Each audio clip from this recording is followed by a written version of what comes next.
Are you looking to control your data usage on Windows 11? Setting up a metered connection is a simple way to limit how much data your device uses. Whether you're on a limited internet plan or tethering via mobile data, I've got you covered.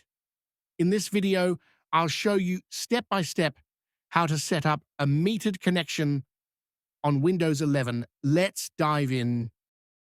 First, let's quickly understand why you might want to use a metered connection.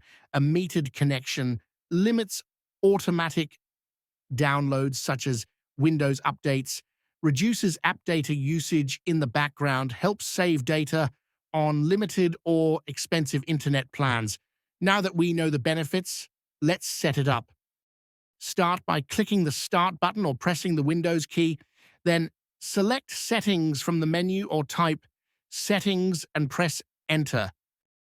In the Settings window, click on Network and Internet from the left-hand menu.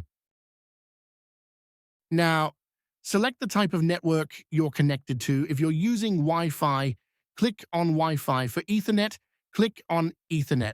Next, select Connection Name, Properties.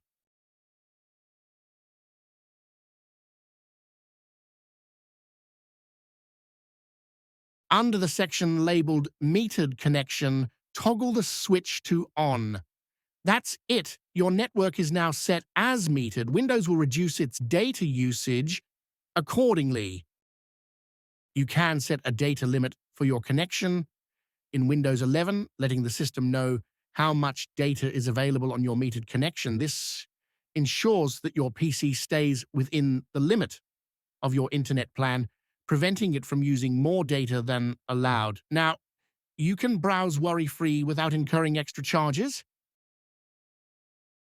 and that's how you set up a metered connection on Windows 11. If this video helped you save data or learn something new, give it a thumbs up, subscribe for more tech tutorials, and hit the bell icon so you never miss an update. Thanks for watching, and I'll see you in the next video.